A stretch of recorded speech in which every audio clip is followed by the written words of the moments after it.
My name doesn't matter. What matters is what happened at my aunt's house. The summer I turned 13. It was an old house, 2 floors, a backyard nobody trimmed, and a basement door that stayed locked, even when nobody could explain why. The adults were inside, drinking tea, laughing about nothing. The kids were outside, doing what kids do. My little cousin Mira was 8. She loved one game more than anything, hide and seek. She turned to her sister and said, "Count to 50. This time, you won't find me." She smiled when she said it. I remember that smile. I think about it every day now. I wish I didn't. 50 seconds passed. Her sister opened her eyes and started looking. Kitchen, empty. Closets, empty. Under the beds, empty. 10 minutes, nothing. She started calling Mira's name. No answer. 30 minutes passed before anyone else noticed something was wrong. That's when the first strange thing happened.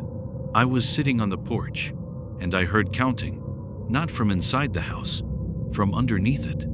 A small voice, calm, steady, 47, 48, 49. The counting never reached 50. It just started over. By the time the sun went down, half the street was searching. Police, dogs, flashlights cutting through every room twice. They even opened the basement, the one door that was never supposed to open. Nothing. No footprints, no torn clothing, no sign a little girl had ever stood there. But I noticed something the police didn't. On the wall, low, near the floor, someone had written numbers. Fresh, not old, not dusty like everything else in that basement, all the way up to 49.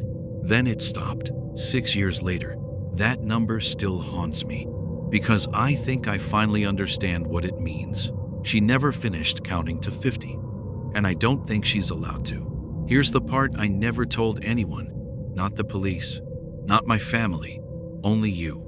A year after Mira disappeared, I started having the same dream every single night.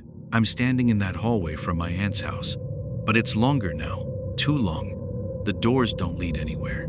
And at the end, there's a door that was never there before. I hear counting behind it, 48, 49. Every time, I reach for the handle. Every time, right before I touch it, a voice, her voice, whispers one sentence right into my ear, even though nobody is standing behind me. "You're it now." And then I wake up every single time, heart pounding, counting my own breaths without meaning to. Last month, I finally went back to that house. It's abandoned now. Nobody wanted to live there after what happened. I went down to that basement one more time. The numbers were still on the wall, still stopping at 49.